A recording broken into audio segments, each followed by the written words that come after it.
Lord, come, take up your holy throne.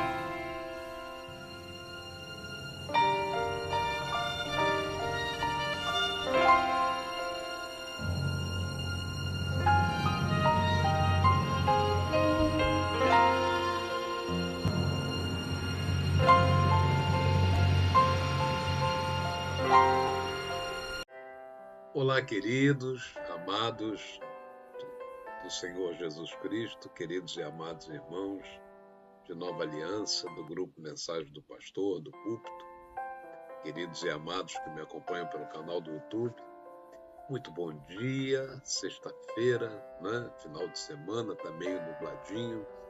Eu hoje estou na casa do meu filho, né? Vim aqui visitá-lo. Mas sempre faço as minhas devocionais, né?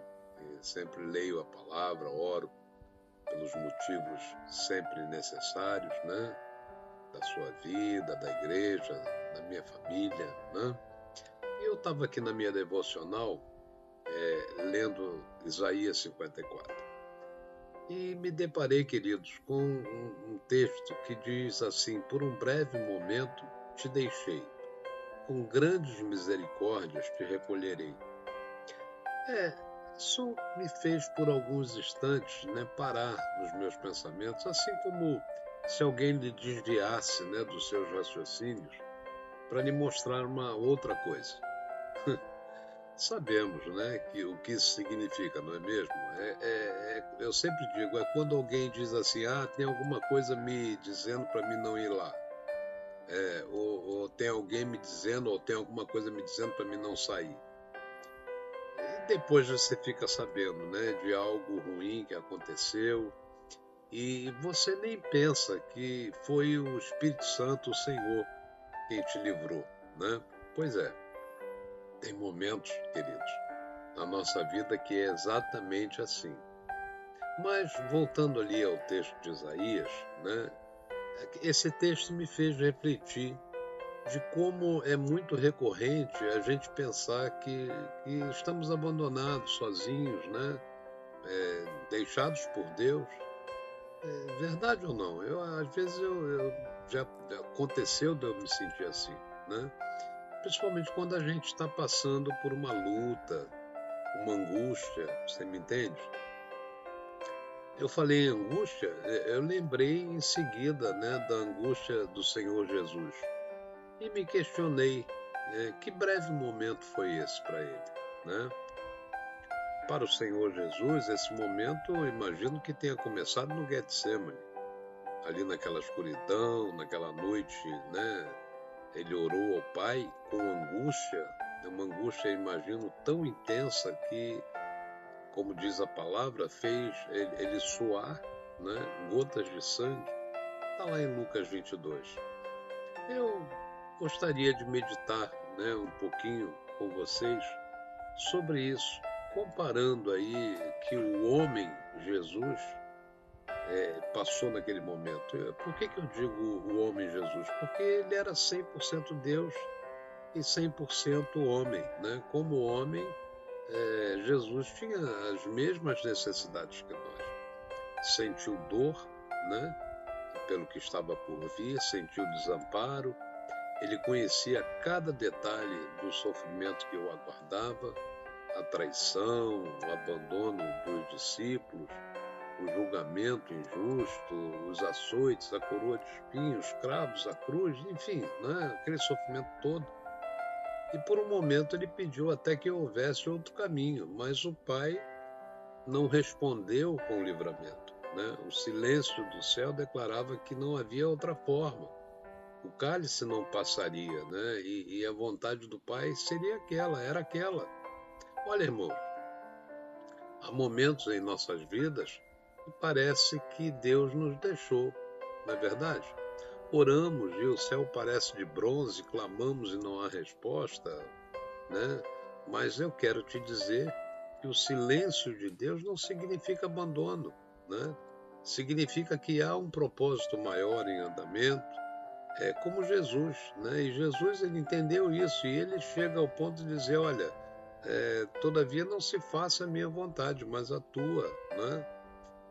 O texto de Isaías 54, na continuidade, diz assim: mas com grandes misericórdias te recolherei. Né? Eu questionei que grandes misericórdias eram essas.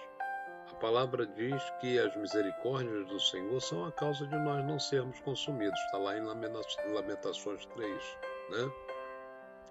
E o Senhor Jesus precisava passar pelaquela morte de cruz. Né? Para quê? Para que a misericórdia de Deus nos alcançasse por meio do seu sacrifício. Mas ele passou por aquela luta, ele foi recolhido ao túmulo. Então, para muitos, a esperança havia morrido junto com ele, né? Um paralelo da nossa vida. Às vezes nós estamos com tanta luta, com tanta batalha, com tanta furor, né? Das coisas que sobrevêm sobre o nosso cotidiano, que a gente se sente assim, a esperança, né? Parece que sumiu, né? E para eles, para os discípulos, era a mesma coisa. Já visto aqueles discípulos de Emaús que estavam caminhando, né? Sem esperança, né? E os discípulos estavam dispersos, as mulheres choravam, tudo parecia perdido, mas ao terceiro dia sabemos, a grande misericórdia de Deus foi manifesta, né? O túmulo não pôde mais conter a morte, não teve, né? A morte não teve a última palavra. E Jesus ressuscitou, e nessa ressurreição a nossa salvação, né? Eu lembro também de um texto de Oséias 6, que diz que Deus nos despedaçou e ao terceiro dia nos renovará, nos consertará, nos sarará. Né? Aquela convicção, né, do terceiro dia, que eu inclusive já preguei sobre isso. E Paulo diz, né, Cristo não ressuscitou, em vão é a nossa fé, mas se de fato ele ressuscitou dentre os mortos, né, nós temos esperança. Está lá em 1 Coríntios 15.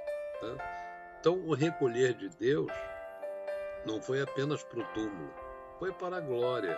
Jesus foi recolhido da cruz para o sepulcro, né?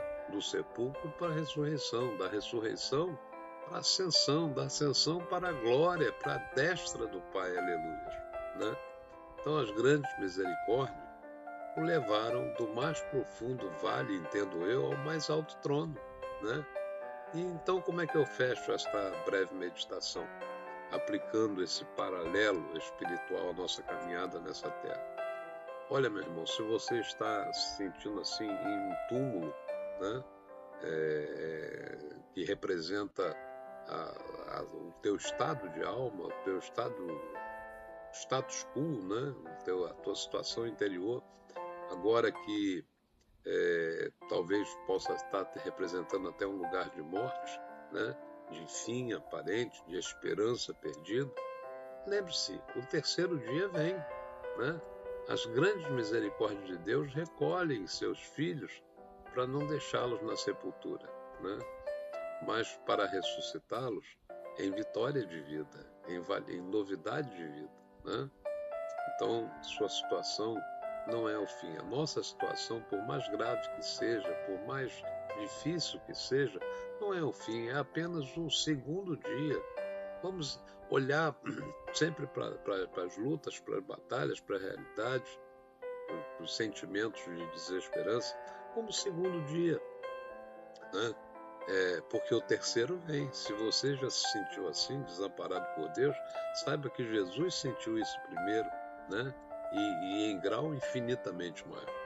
Mas ele passou por isso para que nós nunca precisássemos passar. Ele diz lá em Hebreus 13, nunca te deixarei, nunca te desampararei. Né? Essa promessa só é possível porque Jesus foi desamparado em nosso lugar.